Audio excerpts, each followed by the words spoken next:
Hello and welcome to Tea Time with Torlock. Today, I'm taking a stab at Tango Gameworks' first game, Evil Within. You might say I've had a bone to pick with this game for over 6 years, but I'm finally putting the nail in the coffin and talking about it. Now, Shinji Mikami did direct this game, and he's worked on a lot of games I enjoy, like the original Resident Evil, its remake, Vanquished, Goof Troop on Super Nintendo, and Suda 5-1's Shadows of the Dam. Oh, I'll talk about that game later. But let's get into the Evil Within. First, this game is called Psycho Break in Japan. A title that I think is far more fitting than the Evil Within, but we needed to have evil in the title so we could draw a comparison to Resident Evil. For Western marketing purposes, of course. It's fine, the title's what it is, I'm going to ignore it and move on to things that I really don't like about the game. The first thing is the chapter system. It's something that the sequel changed for the better, but when you break up your game into chapters, when you get that splash screen at the end, and the momentum just stops dead, any chance of you keeping any sort of tense environmental gameplay going dies right there. It's a very linear game, just like Resident Evil 4 before it. A thing I don't think is necessarily bad, but it's not great. The next thing I want to talk about before getting into the game is performance. Now, I know Kotaku was talking about the PC Game Pass port of Evil Within as it's some excellent sort of update. It does have some nice to have additions. It runs at a decently high resolution and has decently high resolution textures, with also having the DLC included, which is not bad, apparently better than the Steam version, so that's a thing to keep in mind when you're looking at playing this game if that's what you want to do. And it does run much better than the Xbox One's. I'm assuming it was like 900p, but the game ran with black bars on consoles, if I remember correctly, to hit that 30 FPS cap. All the cutscenes run with black bars at the top and bottom for whatever reason. There is a couple issues I've had with the PC port, and I'm just going to go over them here.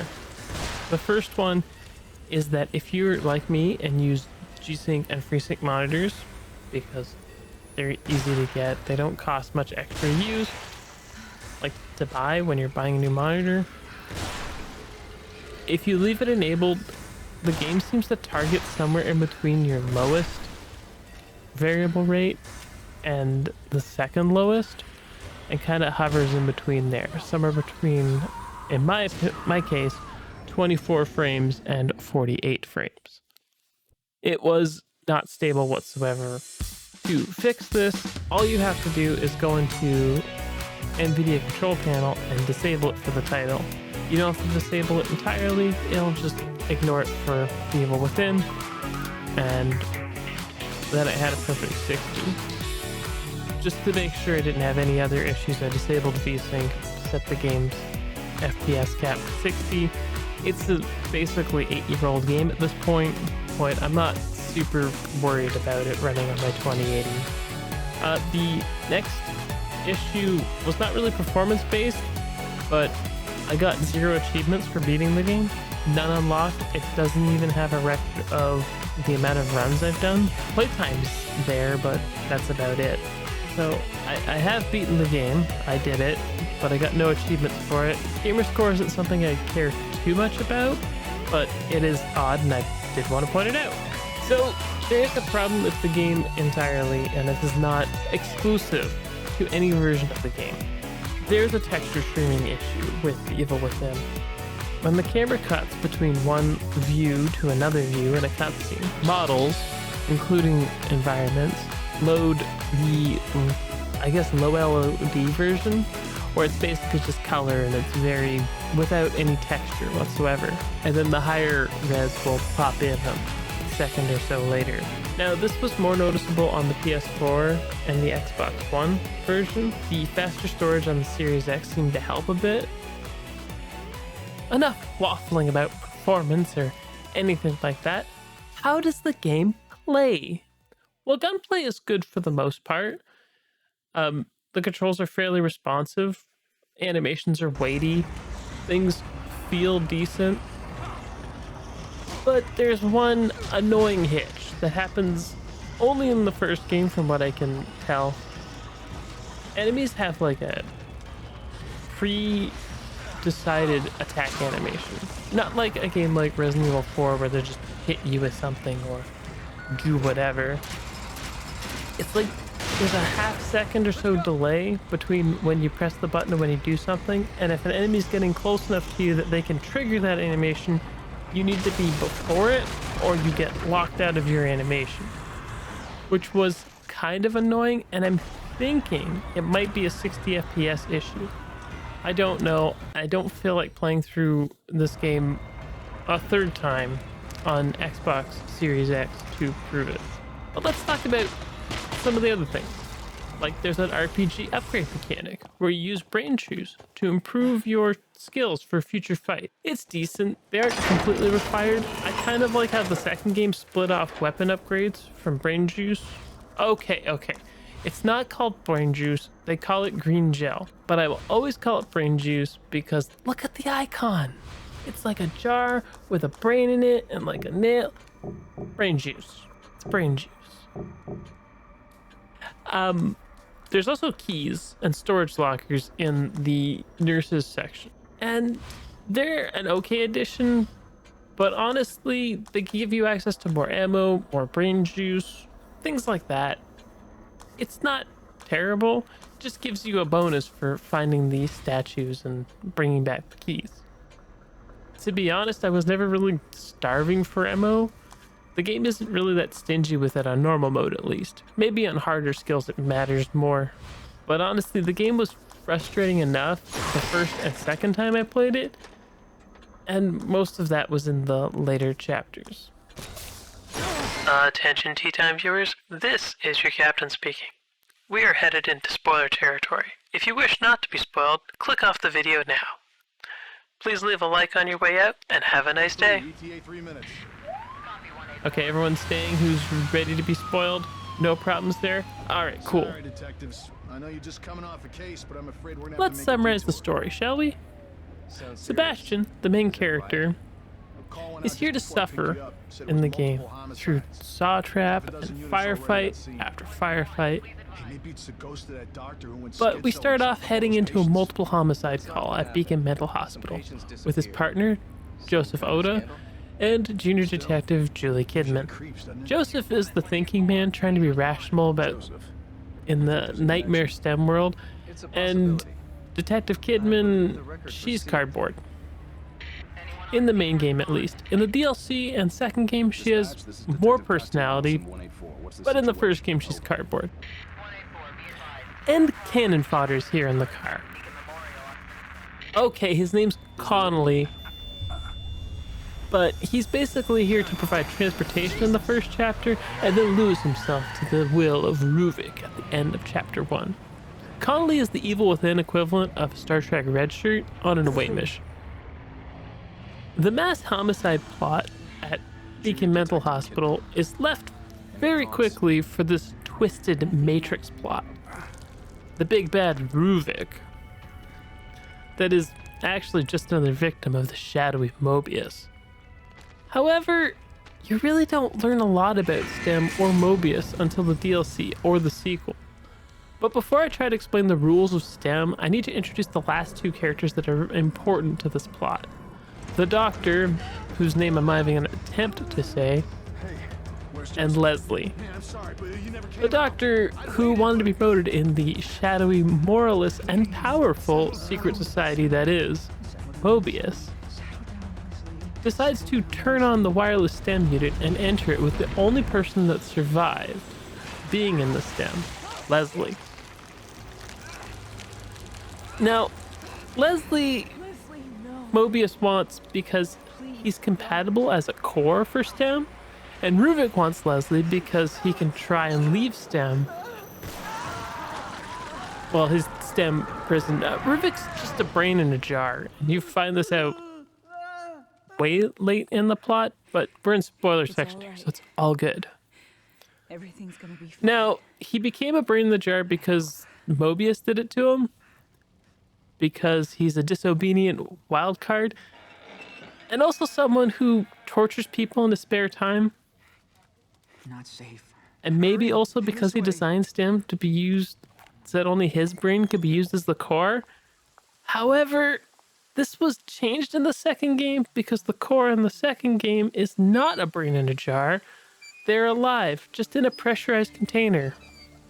Leslie can go home. Can take the train. I think this is a game that really doesn't need the lore to be enjoyed. Not today. But the first game, in my opinion, has so many plot holes in it, I just can't That's my job. recommend it. Good. Play the second game. Get Just home, there'll trust be- me. You could watch this video and I'll explain some of the stuff, but just play the second game. The first is alright. And now I'm going to try and explain how STEM works. It's not your fault. I'm sorry. From what I can tell, it's some sort of brain linking system that Mobius wants to use to control people. There's no That time. is clear.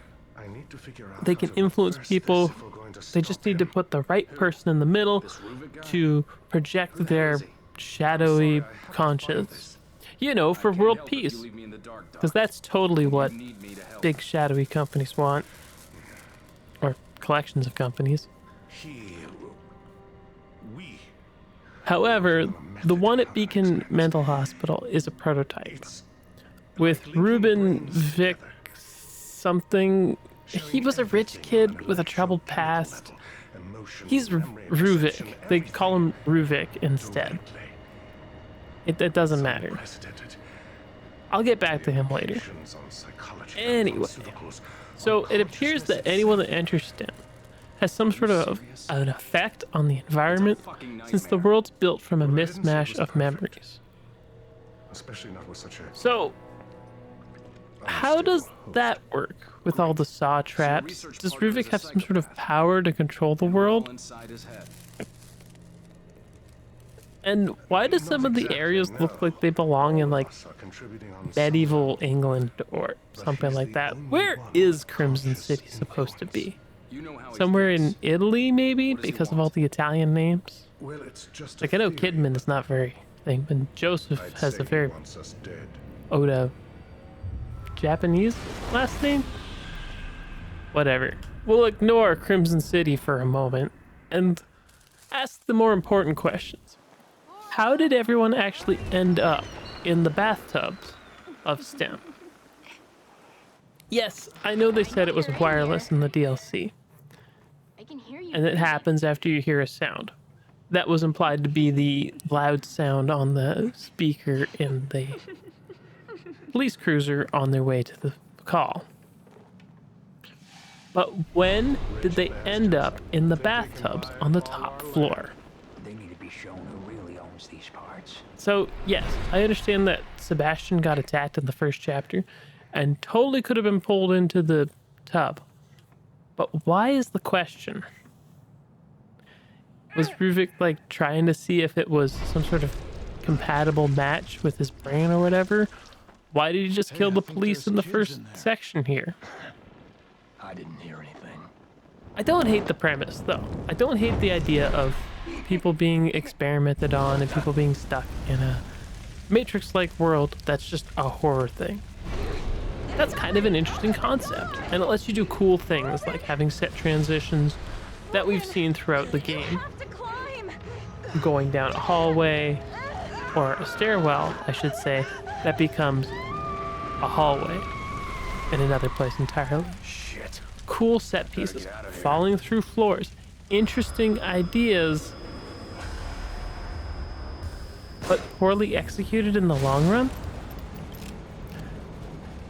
See, and here's the other thing I have an issue with. Sebastian's personal stakes in the story are so low. Like, why does it keep pressing on? Besides just like wanting to get the bad guy? And you get a hint of why Sebastian's so jaded and rough around the edges. and maybe a little bit of an alcoholic. Again, this is spoiler territory, so I'm going to talk about spoilers, which they go over in the first few minutes of the second game anyway. There was a fire at his house that claimed the life of his daughter.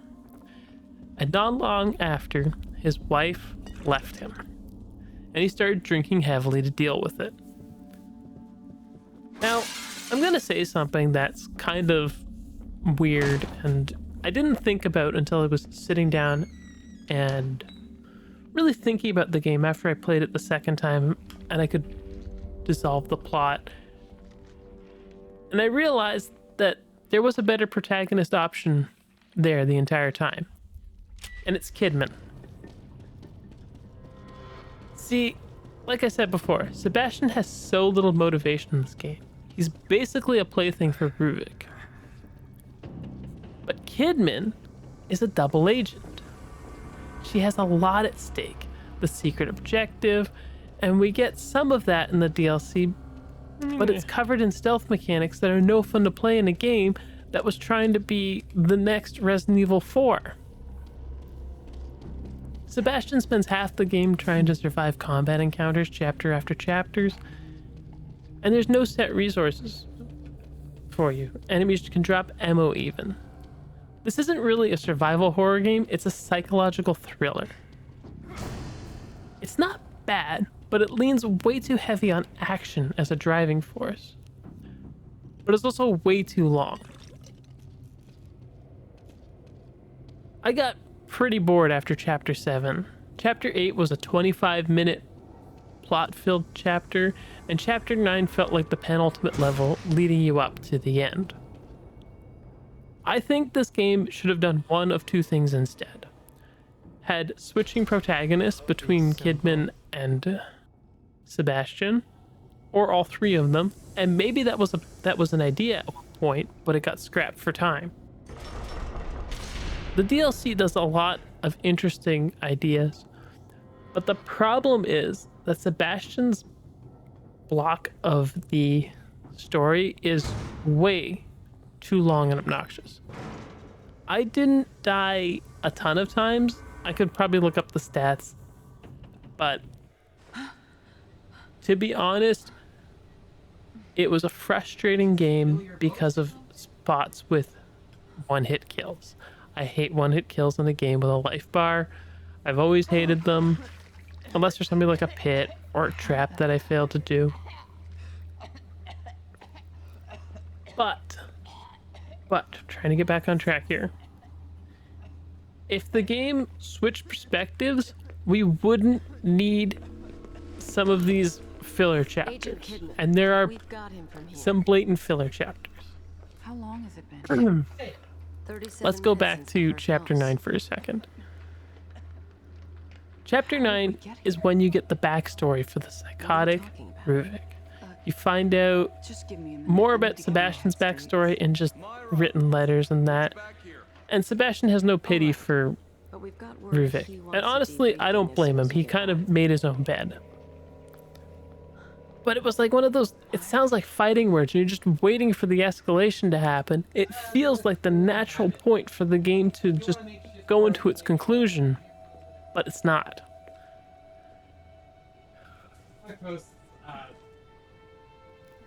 So, I'm going to talk about Ruvik for a moment. He's your normal scientific genius, sociopath, rich, disfigured, and double-crossed by Mobius. Damn it. They killed him and left his brain in a jar, basically at the center of the beacon stem. That someone thought would be okay to have a couple I failed. miles of I wireless didn't range count on. you. I The owe you plot one. implications of a wireless STEM unit like this in a mental Back to the hospital real world, makes Sebastian. sense. You have people who are mentally unstable. These are the people you want to test this on before you test it on regular people. Morals and ethics aside, we're talking about a fictional universe You here. got one. And those two. That makes perfect sense to me. And that seems to be where Ruvik was getting his victims from before he became Ruvik. However, like I said, the game's pacing is all over the place. If you play to chapter 7 and then make it to chapter 9, like I said, it's not that long. It's like that's another hour, 2 hours of plot. The game ran me about 19 hours to finish. I died a few times, but after chapter 9, there's 5 chapters of padding before the story ends. And I'm not trying to be like, oh, it's padded. No. It's padding. Rehashed boss fight, a vehicle section, there's a hotel with deadly Roombas, and then an invisible boss fight in the sewer. And finally, it ends after more recycled boss fight. Again, I'm gonna reiterate why Leslie's so important. Ruvik wants to imprint his brain onto Leslie so he can leave his cursed brain prison. But Kidman has orders to bring back Leslie, alive. She does that in the end, but she realizes what Ruvik's plan is about halfway through. So I want to make sure everyone understands this, And those two. because this was a thing that made no sense to me. So Sebastian No one can. gets up out of the brain machine, pulls the thingy out of the back of his head, walks over to Ruvik's brain and smashes the thing and kills him. Now, I want to point out a few things about this scene here quickly. You'll notice that things are made of like organs and stuff looks more like body parts in that. This is inside of Ruvik's messed up saw-like stem. We know this because Sebastian wakes up at the very end inside of the bathtub in the real world. What? It's not clean. I don't understand a lot of how this system works, and it's not very well explained. And yeah, if you suspend your disbelief and don't think about it a lot, it's not terrible. And if you go from Kidman's side, she wakes up and has this massive nail-like scar down her arm. But that scar's not in the second game at all. Or if it is, it's completely healed up and looks absolutely normal. But that's fine. So I want to do a quick survivor count. For sure, Leslie, Kidman, Sebastian. Only 3 that live. Joseph got shot in chapter 13 by Kidman because she was trying to shoot Leslie because Ruvik was taking over Leslie. However, I'm not convinced that Joseph is dead. But maybe they implied he's dead? It's weird. Now, there are 2 kind of important characters that do live in STEM itself, it seems, because they're in the second game. Are you all right? And that would be Is there Titania, the nurse, and Safecat. Just give me some. I gotta be honest, Safecat was one of the only reasons I finished the DLC, besides making the video for this channel. And Safecat was precious. I think I have like footage of like sitting there petting the cat, or I turned off the footage at one point and just let Kidman pet the cat for like half an hour at one point. Like I walked off to go do something else and just let her pet the kitty. Now I want to point out that I did not play the 3rd DLC. I don't remember what it's called. I didn't even look at it. After I played through the first 2 that were fine, I just didn't like that they were so stealth based when the regular game was so combat focused.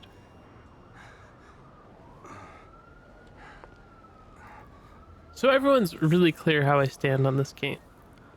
The things I think are the biggest problem with this game are, first, its chapter system, cutting up the game into bite-sized chunks with end stats is very action game-ish, not psychological thriller or horror game-ish.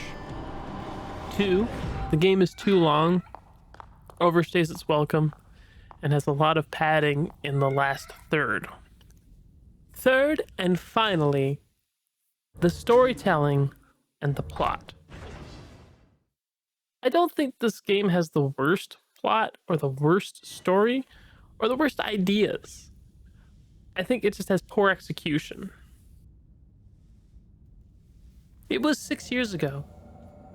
I remember it vaguely, and now that I've been talking about it, it's kind of come back up in my head.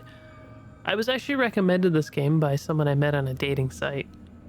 She was kind of cool, and we were talking about games, and This machine was designed for me. she recommended The Evil Within. She had a lot of fun with it. Away, turned me into an abomination. Finally, And with this machine, honestly, I if can you go never back. finished the game I can and only live played the life first I'm half of it, supposed to have. I could see you having a very positive opinion about it, and positive memories. It's only the back half that really just drags its feet and is just not fun. Our manpower, our resources are not here for So, your pathetic fantasy. I actually hated this game the first time I played it. Maybe part of it was she stopped talking to me for one reason or another, but And what if I do you know said how no? people are on You think He-Man sites can't and fix this? things like that? You need I don't know. me, and there's I was a no way mess of around it. emotions anyway. It had been a rough time. But I was so angry about this game. I'd written a script about how bad it looked and had screenshots on my computer. I think I still have some of them somewhere.